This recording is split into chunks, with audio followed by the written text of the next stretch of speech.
કર્ણાવતી મહાનગર ભાજપ દ્વારા વિશેષ કાર્યક્રમ ખાનપુરની ભવન્સ કોલેજમાં આ કાર્યક્રમ યોજાયો। સંવિધાન હત્યા દિવસ અંતર્ગત આ કાર્યક્રમ યોજવામાં આવ્યો। પૂર્વ મંત્રી ભૂપેન્દ્રસિંહ ચુડાસમા ઉપસ્થિત રહ્યા। પ્રદેશ મહામંત્રી અજય બ્રહ્મભટ્ટની પણ હાજરી જોવા મળી।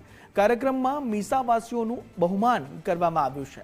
કટોકટીના સમયની યાદો કરવામાં આવી છે તાજી। જે કટોકટી સમયની યાદો છે તેને તાજી કરવામાં આવી છે। રાહુલ ગાંધી પર ભૂપેન્દ્રસિંહ ચુડાસમાએ પ્રહાર કર્યા છે। કહ્યું કે રાહુલ ગાંધી વિદેશમાં જઈ અર્થહીન વાતો કરે છે।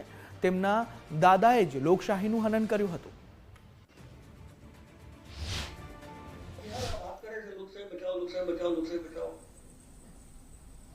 પણ એને ક્યાં ખબર હતી કે તમે જે વાત કરો છો તમારા દાદી માએ તે આ દેશની લોકશાહીનું ગળું દબાવ્યું હતું। દર વર્ષે આપણે આ કાર્યક્રમ એટલા માટે જ રાખીએ કે આવા વક્તાઓ દ્વારા આપણને નવા નવા જૂના પ્રસંગો આપણે સંભળાય। કોંગ્રેસે જે રીતે સત્તા અમારો જન્મસિદ્ધ આવું માને છે અને એટલા જ માટે અત્યારે હવા ત્યાં માને છે। એટલા માટે અત્યારે હવા ત્યાં માને છે।